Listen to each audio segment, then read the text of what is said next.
Have you ever pondered where the concept of zombies comes from? Zombies. They've been the subject of countless horror movies, TV shows, and video games, sparking both terror and fascination. They're relentless, they're insatiable, and they're utterly terrifying. But where did this eerie concept originate? Our journey to uncover the enigma of zombies begins thousands of miles away and centuries in the past, in the diverse cultures and languages of West Africa. The term zombie is believed to have derived from the words nzambi, which means God, or nzumbi, signifying a fetish, in the Kikongo language spoken in Congo, the Democratic Republic of Congo, and surrounding areas. Some scholars also link it to the Kongo word vumbi, or mvumbi, denoting a ghost, revenant, or a corpse that still retains the soul, and nvumbi, a body without a soul. Interestingly, a Kimbundu-to-Portuguese dictionary from the early 20th century defines the related word nzumbi as soul, while a later Kimbundu-Portuguese dictionary describes it as a spirit that is supposed to wander the earth to torment the living. The term zombie or zombi also originally referred to a snake god in the voodoo religion of West Africa. When African people were taken as slaves to Haiti and other parts of the Caribbean during the 18th and early 19th centuries, they brought their religious beliefs and practices with them. According to the Merriam-Webster dictionary, the word zombie originates from the word zombi, used in the Louisiana Creole or the Haitian Creole. In Creole culture, a zombie represents a person who died and was then brought to life without speech or free will. Followers of voodoo believe that a dead person can be revived by a sorcerer. After being revived, the zombies remain under the control of the sorcerer because they have no will of their own. And so, from spiritual beliefs and cultural practices to popular media, the zombie has traveled a long and fascinating path. But this is just the tip of the iceberg. Join us as we delve into the depths of the zombie origins. The term zombie traces its roots back to West Africa. Our journey starts in the heart of Africa, where languages rich in culture and history have given us the term zombie. Specifically, we find ourselves exploring the Kikongo language spoken in the Congo, the Democratic Republic of Congo, and surrounding areas. In Kikongo, we encounter two fascinating words, nzambi and nzumbi. The first, nzambi, translates to God, while nzumbi means fetish. Here we begin to see the supernatural connotations associated with the term zombie. This isn't a word that simply describes the living dead, but one that carries spiritual, even divine, implications. Some authors draw parallels between zombie and the Kongo word vumbi, which can mean ghost, revenant, or a corpse that still retains the soul.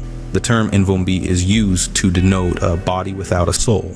This duality of vumbi and nvumbi reflects the dichotomy inherent in the zombie concept, a physical entity both with and without the essence of life. In a Kimbundu-to-Portuguese dictionary from the early 20th century, we find the related word nzumbi, defined as soul. A later dictionary, however, describes nzumbi as a spirit that is supposed to wander the earth to torment the living. It's intriguing to see how the definition has evolved over time, veering towards the more sinister interpretation we associate with zombies today. The term zombie was also used to refer to a snake god in the voodoo religion of West Africa. As African people were forcibly taken as slaves to Haiti and other parts of the Caribbean during the 18th and early 19th centuries, they carried their religious beliefs and practices with them. Within these belief systems, the roots of the zombie concept, as we understand it today, began to take form. So as we peel back the layers of the term zombie, we find a rich tapestry of meanings rooted in ancient languages and spiritual beliefs. These African roots give our first insight into the zombie concept. The journey is just beginning, so stay with us as we delve deeper into the fascinating world of zombies. In the voodoo religion of West Africa, a zombie was a snake god. This may seem a far cry from the mindless, flesh-eating creatures we think of today, but it's an important part of the zombie story. As we delve deeper into the zombie's origins, we find ourselves on the shores of West Africa, where the roots of voodoo religion lie. Voodoo, a religion rich in symbolism and ritual, was a significant part of life for many West African communities. Central to this religion was the worship of spirits and gods, one of which was the snake god, known as a zombie. This divine creature carried a sense of reverence and fear, much like the zombies we know of today. But as history unfolded, the fate of the African people and their beliefs took a dramatic turn. During the 18th and early 19th centuries, the transatlantic slave trade began to transport millions of Africans to far-off lands. Among these were Haiti and other parts of the Caribbean. Stripped of their freedom, these people clung to the one thing they could carry with them, their beliefs. In the New World, African religious practices merged with the beliefs of the indigenous people and the colonizers, giving birth to a unique blend of spirituality. This was the birthplace of Haitian voodoo, a religion that would further shape the concept of zombies. In Haitian voodoo, a zombie referred to a person who had died and was then brought back to life without speech or free will. This was a far cry from the revered snake god of West Africa, but the essence of fear and reverence remained. The followers of voodoo believed that a zombie could be created by a powerful sorcerer who would then control the zombie, having stripped it of its free will. This notion of the zombie was a stark reflection of the lives of the enslaved Africans, who were themselves stripped of their free will and forced to live a life of servitude. And so the zombie concept journeyed across the world, from the snake gods of West Africa to the enslaved people in the Caribbean.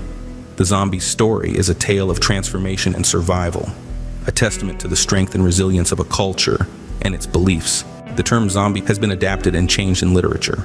In the realm of fiction, our undead friends have been called by many names. Each version of the zombie narrative, while sharing common roots, has its own unique spin, often reflected in the nomenclature used. Take, for instance, Mira Grant's Feed, where the walking dead are referred to as shamblers. This name evokes the slow, staggering gait we often associate with zombies, a moniker that creates an eerie image in the reader's mind.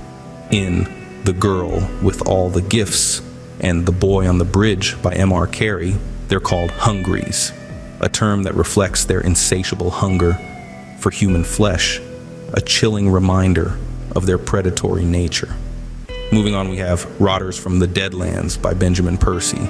This term brings to the fore the decaying state of the zombies, a grim reminder of their deathly origin. Now let's switch gears to Broken Lands and Last Ones Left Alive. Here we encounter Shamblers and Skrakes, two more names that embody the terrifying essence of the undead. Colson Whitehead's Zone 1 gives us Skells and Stragglers, while Jonathan Mabry's Rot and Ruin introduces us to Zombs. These names, though different, all capture the horrifying reality these creatures represent. In The Crossing of Aldo Ray, they are called El Muertos. And in Broken Lands, we encounter Los Muertos Vivientes, Spanish for the living dead. The Walking Dead gives us Dead Ones, a term that's as straightforward as it gets. And lastly, Zone 1 gives us Squares, Suckers, and Saps, terms that reflect a certain disdain for the undead. As we delve into these narratives, we see how each author adds their own creative flair to the zombie trope, molding it in a way that best serves their story. These names, while different, all capture the essence of what a zombie is: a terrifying undead creature that haunts our nightmares. As you can see, the term zombie has taken on many forms in literature. In the HBO series The Last of Us, zombies take on a fantastical dimension. Now, this isn't your typical zombie narrative. Infected by a mind-controlling fungus, these zombies, or clickers as they are known, present a chilling and unique twist to the traditional concept of the undead. The transformation of these humans into fungal zombies is a slow, horrifying process. The fungus first takes root in the brain, influencing the host's behavior before eventually consuming them entirely. The infected lose their humanity, becoming something otherworldly, almost alien. They're no longer just reanimated corpses, they are grotesque, living nightmares, their faces obscured with layers of fungus. Yet, it's not just the physical changes that make these zombies so intriguing, it's the implications of their existence. The idea that a simple fungus can rob us of our humanity, our free will, echoes the Haitian Creole concept of a zombie, a person revived from the dead, devoid of speech and free will, under the control of a sorcerer. In The Last of Us, the sorcerer is replaced by the fungus, but the result is the same: a being stripped of its autonomy, forced to exist in a state of perpetual torment. Interestingly, this fungal infection is not entirely a work of fiction. It's inspired by the real-world cordyceps fungus, which infects insects in a similar manner. This blend of reality and fantasy gives the fungal zombies of The Last of Us a sense of terrifying plausibility. Moreover, the use of these fungal zombies as devices of fantasy allows for a deeper exploration of themes such as survival, human nature, and the fragility of civilization. They serve as a constant reminder of the thin line that separates us from the monstrous, the line that can be crossed with just a single spore. Zombies, it seems, have come a long way from their African roots, from West African gods and Haitian sorcery to mind-controlling fungi. The evolution of the zombie is a testament to our enduring fascination with the macabre, the supernatural, and the boundaries of our humanity. We've traced the journey of the term zombie from Africa to the Caribbean and into modern literature. We started by unraveling the African roots of the word zombie, tracing its origins back to the Kikongo language, where nzambi and nzumbi referred to a god or a fetish. The term also had connections to the concept of a soul or spirit in the Kimbundu language. We then followed the migration of this term to the Caribbean, carried by the African people who were taken as slaves during the 18th and early 19th centuries. Here, the term zombie took on a new form in the voodoo religion, referring to a snake god. The word then evolved into zombie in the Louisiana Creole and Haitian Creole cultures, representing a person brought back to life without speech or free will, under the control of a sorcerer. As we journeyed into the realm of modern literature, we saw how the term zombie has been reimagined in various forms. From shamblers and hungries to rotters and skrakes, these labels for the living dead have added a rich tapestry to the zombie lore. The concept of a zombie has been stretched and molded, reflecting the fears, anxieties, and imaginations of different authors and their audiences. We also explored the chilling depiction of zombies in HBO's The Last of Us, where they are presented as fungal creatures, a stunning optical extravagance that firmly roots them in the realm of fantasy. Thus, the term zombie has journeyed from being a part of religious belief and cultural identity to becoming a symbol of fear and fantasy in popular culture, constantly evolving and adapting to the times. Its roots may be ancient, but its influence is thoroughly modern, reflecting our deepest fears and darkest imaginings. Stay tuned and subscribe for the next installment of this series as we continue to explore fascinating topics like these.